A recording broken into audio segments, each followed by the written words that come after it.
Imagine the world plunged into tension. Radio stations broadcast hate speech, newspapers spoke of war, and fear gripped families. It was 1938, while the powerful of the earth planned battles in a small convent in Italy. A simple man with a deep gaze and hands marked by mysterious wounds knelt before the crucifix.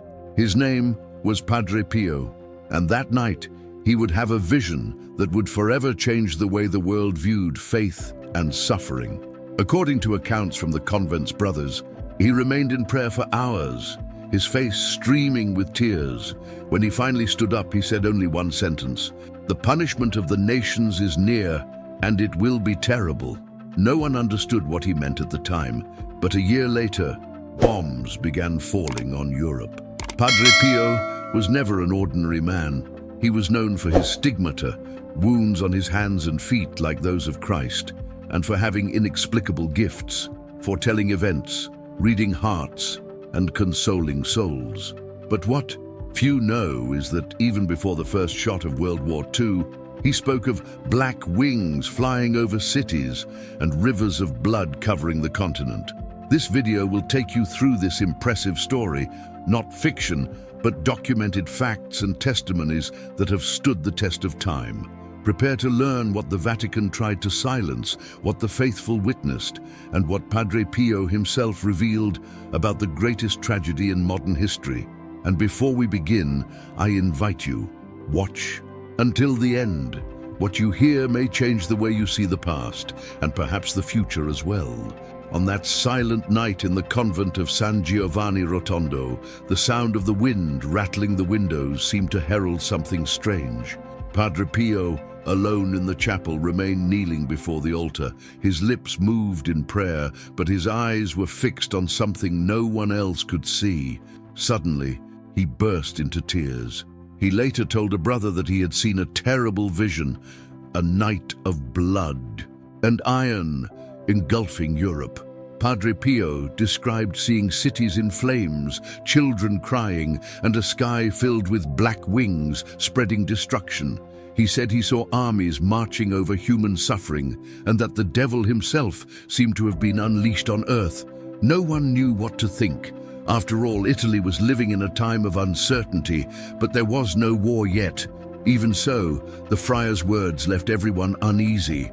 A few days later, he commented to other monks that humanity was about to reap what it had sown. Many understood it as a spiritual metaphor, but those who knew him knew. Padre Pio did not speak in vain. He carried in his hands the wounds of Christ, and in his heart a pain that seemed to anticipate the suffering of the world. When the war finally broke out, the people of the convent remembered his tears and his frightening words. Everything he had described had come true. The sky really did fill with smoke, and blood flowed through the streets, just as he had seen. But the most impactful moment was yet to come. Shortly after this vision, Padre Pio wrote a letter to the Vatican with a direct warning to the Pope, a message that, according to some scholars, could have changed the course of history. A few days after his visions, Padre Pio sat in his small convent cell, lit only by the flickering flame of a candle. With his hands marked by the stigmata, he began writing a letter to Pope Pius XV. It was unlike any other. It contained no personal requests, no accounts of faith. It was a warning. Pius said that a great chastisement was approaching, the result of the impiety of nations and the coldness of human hearts. His words were direct, almost desperate, as if time were running out. The contents of the letter were delivered to the Vatican in secret. Many believe it was read, but kept under lock and key. At the time, the Church feared causing panic among the faithful and preferred to remain silent. But according to accounts from monks close to Padre Pio, he knew the world was about to face something unprecedented. He said, "The shadows are already moving among men, and soon the roar of cannons will drown out prayers." Years later, historians and theologians confirmed that this letter actually existed. Fragments of it were cited in Vatican documents where it mentions a warning of a time of darkness and worldwide suffering. And everything happened exactly as the friar had predicted. In 1939, war broke out. For many, Padre Pio's prophecy wasn't just about armies and bombs, but about forgetting God. He believed that the true danger came from the human heart when it stopped loving and gave in to hatred. But the warning didn't stop there. Around that same time, he reportedly repeated a phrase that haunted his followers for decades: "Fire will come down from heaven, and the innocent will weep for the guilty." The wars still seemed distant when Padre Pio began repeating a phrase that frightened even the most faithful. "Fire will descend from heaven, and the innocent will weep for the guilty." Many thought it was merely a metaphor for sin, but he spoke with such conviction that those who listened to him felt chills. He said he had seen daylight turn to night and men dissolve in a fiery flash. No one knew exactly what this meant until years later the world saw two entire cities disappear in a fiery explosion. When Hiroshima and Nagasaki were destroyed in 1945, the friar's words took on new weight. It was as if his visions had reached across time to warn humanity. Newspapers spoke of horror, scientists of power, but the faithful remembered the warning. Fire had indeed descended from the sky. Some scholars claim that Padre Pio spoke of a purification, a divine warning for people to return to faith before it was too late. He believed that suffering was not only a punishment, but also an opportunity for repentance. Therefore, even in the face of so much pain, he continued to say, "Pray, my children, because love is the only weapon that can extinguish the fire of hatred." As the world struggled to recover from the scars left by war, the convent of San Giovanni Rotondo became a haven of hope. Thousands traveled there to hear the friar who seemed to speak to heaven. And it was in this setting that a new wave of faith began to grow, fueled by the words of a man who saw beyond the bombs and believed in the power of prayer. As bombs echoed across Europe, the convent of San Giovanni Rotondo became a beacon of hope for thousands. Men, women, and children traveled entire days to see Padre Pio, believing he had a direct connection to heaven. Many arrived in tears, distraught by news of the war, and left with lighter hearts. Even amidst the fear, there was something in his gaze that conveyed peace. Padre Pio didn't promise miracles, but his words touched people deeply. He said, "Pray, the devil is loose in the world." It was a simple phrase, but it was powerful. While the world was being destroyed by weapons and hatred, he taught that prayer was the most powerful shield a human being could have. When people asked if the war would end soon, he simply lowered his head and replied, "Pain still has to teach." Inside the convent, the monks felt something change every day. Even with food shortages and the constant fear of bombings, the number of faithful grew. Many claimed that when they looked into Padre Pio's eyes, they felt an inexplicable peace, as if he carried within him a light that dispelled despair. For him, that moment was more than a conflict between countries. It was a spiritual battle between good and evil. And so his prayers became more intense, his masses longer, and his words more firm. But amidst all this faith and resistance, something extraordinary would happen, a mysterious event in the skies that to this day defies logic and science. It was 1943. War had already engulfed all of Europe, and fear was a part of daily life. In San Giovanni Rotondo, the distant sound of sirens was a constant reminder that no one was truly safe. That day, Allied planes were flying over southern Italy with orders to bomb the region. People hid in basements, praying that the convent and the small town would be spared. Padre Pio, however, did not hide. He walked to the courtyard, raised his eyes to the sky, and began to pray. Suddenly, something incredible happened. American pilots reported that as they approached their target, they saw a luminous figure floating among the clouds. It was a man wearing a brown habit, his hands raised, preventing the bombs from falling. Frightened, the pilots diverted their flight and were unable to complete the attack. Later, upon seeing a photo of Padre Pio, they recognized the same figure they had seen in the air. The episode became known as the miracle of the darkened sky. Locals said the sky looked truly strange that day. A thick fog blanketed the city, and the sound of the bombs was never heard. Many believe it was Padre Pio's faith that protected the people. When the aviators came to the convent sometime later, one of them wept before the friar and said, "It was I who should have destroyed this place."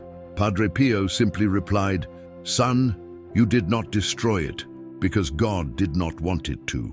From that moment on, his fame spread even further, and even military personnel began to visit him seeking his blessing. After the strange occurrence in the skies above San Giovanni Rotondo, many thought it was mere coincidence. But when new reports began to emerge, it became impossible to ignore.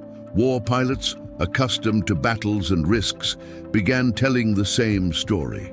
Whenever they attempted to bomb the city where Padre Pio lived, something forced them to change course. Some claimed to see a bright light covering the convent. Others claimed to see a figure with its hands raised as if ordering them to stop. And everyone, without exception, felt the same.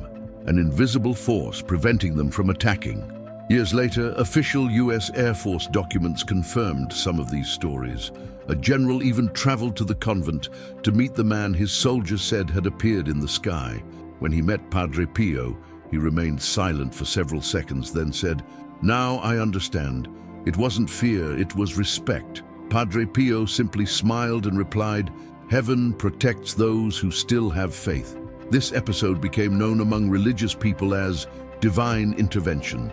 To this day, no one can explain how the city was spared amidst so many attacks. While other regions of Italy were destroyed, San Giovanni Rotondo remained intact. For the faithful, it was no coincidence, but a clear sign that God used Padre Pio as a human shield, a reminder that not all wars are won with weapons. Some are won with faith, and while the world tried to rebuild itself inside the convent, Padre Pio continued to receive new visions, messages that spoke not only of war, but of the spiritual destiny of humanity. Inside the convent, the silence of the nights was interrupted only by Padre Pio's prayers.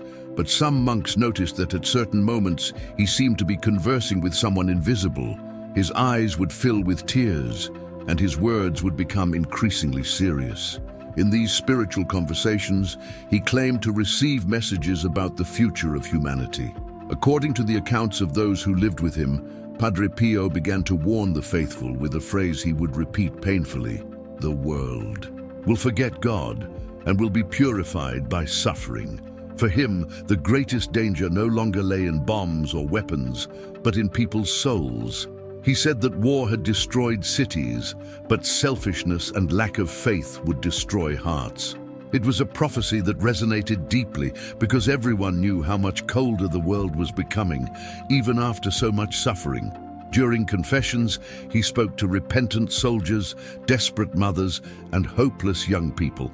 With every word, he reminded them, God still awaits the return of his children. Many left in tears, vowing to change their lives. Padre Pio believed that physical war was merely a reflection of the spiritual war already taking place within each person. He said that evil disguised itself as power, and that human beings had to choose between love or falling back into chaos. And while the world tried to rise from the ashes, Padre Pio began to carry an even greater weight.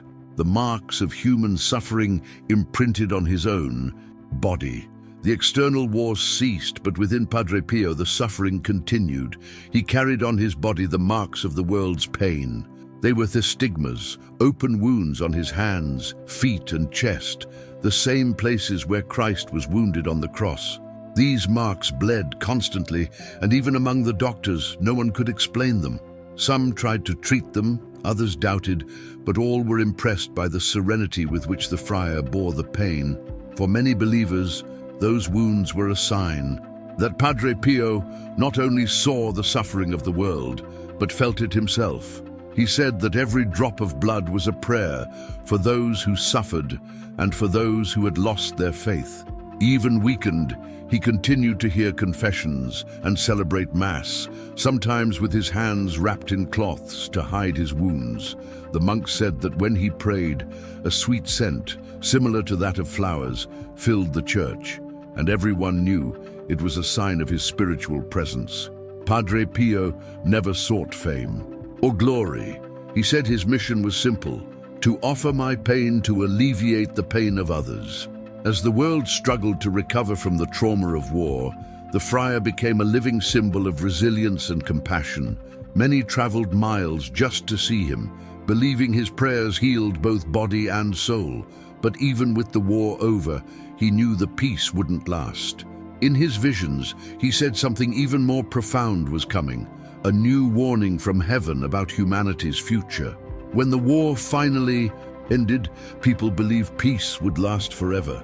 Cities began to rebuild, families began to smile again, and the world seemed to breathe a sigh of relief. But Padre Pio remained silent. In his prayers, he said he felt that peace was fragile, like glass about to shatter. In 1947, during confession, he reportedly told a believer, "Man has not learned. The next war will be worse because it will come from the human heart." These words startled those who heard them, but no one imagined how true they would be. Soon after, the world plunged into a new era of fear, the Cold War. There were no bombs falling, but the terror was the same. Nations lived in constant tension, and the danger now came from even more destructive weapons, nuclear ones. Many believed that Padre Pio had foreseen precisely this period when man would use science itself to threaten life. He said that the true enemy was no longer visible, but invisible. Pride, selfishness, and a lack of love. While leaders spoke of power, Padre Pio spoke of forgiveness. Humanity has not yet understood that peace is not born of weapons, but of the soul, he said. Even sick and tired, he continued to warn, the human heart must change before the world bleeds again. His words seemed to echo like a warning from heaven, a reminder that the outer war always begins within. And it was precisely for this reason that his subsequent visions began to attract attention even from the Vatican, as they spoke of difficult times, but also of a hope that never died. After the war, stories about Padre Pio's prophecies began to emerge, drawing the attention of even the Vatican. Documents and testimonies from priests who knew him revealed something astonishing. Pio truly spoke of future events in terrifying detail. He described wars, catastrophes, and moments of collective suffering as if he had witnessed them firsthand. Most intriguingly, all of this was confirmed by religious figures close to him who assured him there was no mistake. Padre Pio saw beyond time. These revelations were kept secret for many years and only became public after his canonization. Internal church reports mention prophetic visions about the purification of the world and the need for humanity's conversion. Even without officially disclosing everything, the Vatican has never denied the authenticity of Padre Pio's spiritual experiences. For the faithful, this was proof that the friar was not only a holy man, but also a messenger. He never used fear as a tool, but rather faith as a response. Instead of announcing the end, he spoke of transformation, saying that God allowed pain to awaken the love dormant in human hearts. When these testimonies were released, many were moved, realizing that everything he warned about had already come to pass, and that perhaps there was still more to come. And it is precisely at this point that the mystery deepens. What do these messages mean for us today? Padre Pio's next words would reveal something that transcends time and continues to resonate to this day. Decades have passed since Padre Pio's death, but his words live on, spanning generations. Even in a modern world full of technology and distractions, many still find solace in the messages he left behind. His prophecies are not just about tragedies and wars, but about the human heart, about the importance of not losing faith, even when everything seems to be falling apart. He believed that evil only triumphs when love is silent. Many scholars say his words are more relevant than ever. Just look around: conflicts, injustices, and coldness among people. He foresaw all of this, warning that humanity would turn away from God in pursuit of power and pleasure, forgetting the value of compassion. But along with these warnings, Padre Pio also left hope. He said that even in the darkest times, a small prayer can change the destiny of a life and even of an entire nation. Today, millions of people visit his shrine in San Giovanni Rotondo, seeking peace, healing, and answers. Many claim to feel his presence there, as if he were still watching over the faithful. And in a way, he is, through his words, his letters, and the miracles attributed to his intercession. Padre Pio taught that faith is not just believing in God, but acting with kindness and love. His messages have transcended time, reminding us that even in the midst of pain, there is always a light that never fades. Over the years, many have wondered what Padre Pio really meant to tell us with his visions. For him, each prophecy was not a threat, but a call for conversion. He never wanted to frighten anyone. He wanted to awaken sleeping hearts. He said that suffering only has meaning when it leads human beings to look upward, and that love is the only force capable of transforming pain into redemption. Punishment is but a shadow, he said, but mercy is eternal. Padre Pio believed that humanity was always on the brink of destruction and forgiveness. His messages, even the harshest, always ended with hope. He saw war as a reflection of the distance between man and God, and believed that as long as the human heart remained hardened, new conflicts would arise, not only with weapons, but within people. Today, his words echo as a powerful reminder: the real battle is not out there, but within. He taught that every act of kindness is a way to stop evil, and that prayer is more powerful than any army. Padre Pio tried to show us that the world can change when each of us decides to change. His prophecies are not just part of history. They are a mirror of the present and a warning for the future. So the question remains: has the world learned its lesson? If you believe that Padre Pio's words still have power today, share this message and leave a comment. What do you think he was trying to tell us? Padre Pio left us a legacy that doesn't belong solely to the past. It belongs to the present. In a world still plagued by injustice, division, and selfishness, his words continue to resonate as an invitation to begin anew. He showed that you don't have to be a saint to change the world. You just have to start from within with a sincere heart, willing to forgive, love, and pray. If this story touched your heart, don't let it end here. Subscribe to the channel, because here we continue to reveal the messages, miracles, and mysteries that still inspire the world. Leave your like, because it helps spread goodness and faith to more people. And tell me in the comments, do you believe Padre Pio's words still speak to us today? Share this video with someone who needs hope. Maybe this is just the message their heart is waiting to hear. Hear the true prophetic message.